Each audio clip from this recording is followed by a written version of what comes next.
पहले अध्ययन किए, 60 देशों के संविधान को अध्ययन करने के बाद तब हमारा संविधान लिखा गया।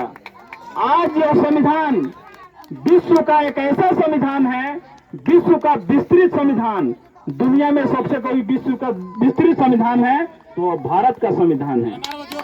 और इसको लिखने का श्रेय अगर किसी को जाता है तो बाबा साहब भीमराव अम्बेडकर जी को जाता है।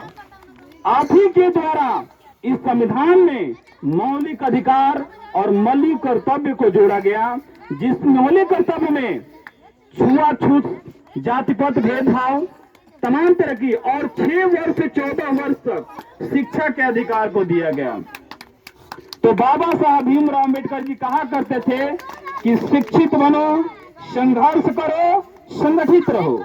तो मेरा आप सभी से यही कहना है कि आपके आसपास जो भी बच्चे हो जो पढ़ते ना हो, इधर उधर समय व्यतीत करते हो, तो कृपया करके उसे विद्यालय भेजे। क्योंकि देखिए, अगर हमारी व्यवस्था सुधारनी है, हमारी आर्थिक स्थिति सुधारनी है, हमारी सामाजिक स्थिति सुधारनी है, तो हमें बिना अपने बच्चों को पढ़ाए ये संभव नहीं है। क्योंकि हम एक ऐसे समाज से आते हैं, कि हमारे पास ना तो उतना धन है कि हम बिजनेस कर सके, और ना उतने पास हमारे पास सोर्स है कि हम सही ढंग से जीवन यापन कर सके। इसलिए अगर आप चाहते हैं कि हमारा समाज, हमारा परिवार उत्कृष्ट बने, आगे बढ़े, तो इसमें सबसे बड़ा योगदान शिक्षा का है। इसलिए आप लोग प्रयास कीजिएगा कि थोड़ा सा अपने पर कष्ट सह लीजिएगा, थोड़ा सा अपनी में मुसीबतों सह लीजिएगा, लेकिन प्रयास कीजिएगा कि आप अपने बच्चों को विद्यालय जरूर भेजिएगा। क्योंकि एक कहावत है, बाबा साहब जी कहे हैं कि शिक्षा वह शेरनी का दूध है, जो पिएगा वह दहाड़ेगा ही। इसलिए शिक्षा बहुत जरूरी है। आप अपने बच्चे को जो भी हो आसपास प्रयास कीजिए को विद्यालय जाए। आपके आसपास सरकारी विद्यालय हैं, कहीं प्राइवेट ना हो सके तो सरकारी विद्यालय में ही पढ़ाइए। कुछ न कुछ तो जरूर वो बच्चा सीखेगा। हो सकता है कि उसकी प्रतिभा वहां जग जाए और आपको फिर जरूरत ना पड़े उसको प्रतिभा को ललकारने के लिए, और स्वयं पढ़कर वो कुछ बड़ा आदमी बन जाए। कल का अगर गरीब परिवार का बच्चा, आप लोगों ने देखा होगा, अभी कुछ ही दिन पहले यूपीएससी की रिजल्ट आई थी। यूपीएससी मतलब होता है यूनियन पब्लिक सर्विस कमीशन, इसका हिंदी होता है संघ लोक सेवा आयोग। यहाँ से जो बच्चे, भारत का सबसे विस्तृत और सबसे बड़ा एग्जाम होता है, यही एग्जाम क्रैक करके भारत के आईएएस बनते हैं। तो आप लोगों ने देखा होगा कि ऐसे कई बच्चे थे जो रिक्शा चलाने वाले, मजदूरी करने वाले या फिर खेती करने वालों के बच्चों ने आईएएस बनने का काम किया है। तो बताइए कि अगर वह बच्चा आईएएस बना तो उस घर की स्थिति सुधरेगी कि नहीं सुधरेगी? उसके साथ जो लोग अब आएंगे, बात करेंगे, उसकी स्थिति सुधरेगी कि नहीं सुधरेगी? तो कौन सुधार रहा है? क्या हम बगैर शिक्षा के सुधार सकते हैं? नहीं। सवाल है नहीं। तो प्रयास कीजिएगा कि आप अपने बच्चों को शिक्षित बनाइए और सामाजिक बनाइए, क्योंकि शिक्षा ही सारा सिस्टम का खेल है। अगर सारी मुसीबतें आपके पास है तो इस सारी मुसीबतों का जड़ का खात्मा केवल शिक्षा और सामाजिकता ही है। आपका बच्चा अगर पढ़ के सक्सेस हो गया, सफल हो गया, तो आपकी लाइफ सुधर जाएगी और आपके साथ साथ रहने वाले भी सुधर जाएंगे और एक वहां पर अलग का माहौल बन जाएगा।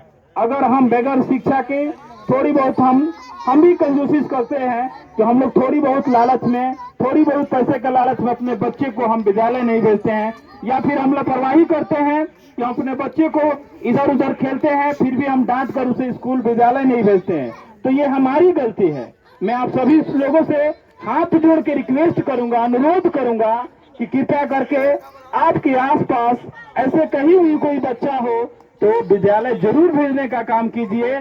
क्योंकि बाबा साहब भीमराव अम्बेडकर जी भी शिक्षा के मार्फत ही इस मुकाम तक हासिल किए थे। इनके जैसे कई लोग पढ़े थे, लेकिन ये जितने होनहार थे, जितने इनकी बौद्धिक क्षमता थी, जितने इनके समझने की क्षमता थी, शायद भारत में उस समय किसी के पास नहीं थी। नहीं तो बाबा साहब भीमराव अम्बेडकर जी को संविधान लिखने का मौका नहीं मिलता।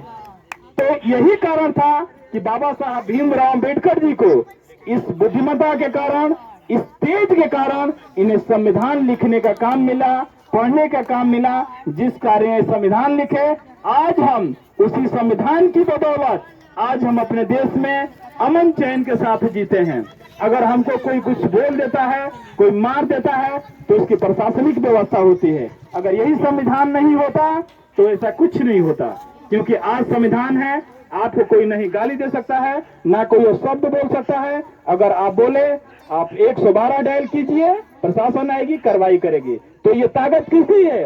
ये ताकत बाबा साहब भीमराव अम्बेडकर जी की दी हुई ताकत है, जो हमारे संविधान में निहित है। इसलिए मैं आप सभी से पुनः एक बार, आप सभी लोग यहाँ पे आए हैं, आप सभी का आभार मैं व्यक्त करता हूँ कि आप लोग अपने इस व्यस्त समय में, चैत का समय चल रहा है, मैं समझ रहा हूँ कितना इंपॉर्टेंट समय है, क्योंकि हम भी एक किसान के ही बेटे हैं। तो मैं समझ रहा हूँ आप लोग आए हैं, इसके लिए बहुत बहुत बधाई। और सबसे ज्यादा बधाई ये माता बहन लोग के कि आप लोग आगे बनी, बहुत बहुत बधाई की आप पात्र बनी। और एक कमेटी के तो दिल से हम बधाई देता नहीं कि आप लोग जो मेहनत करनी है, वास्तव में बधाई के पात्र बनी भैया। बस इस चंद शब्द के साथ हम अपन वाणी के विश्राम देता नहीं। एक बार जोर से बोलो, बाबा साहब हमारे, बाबा साहब हमारे, बाबा साहब हमारे। धन्यवाद।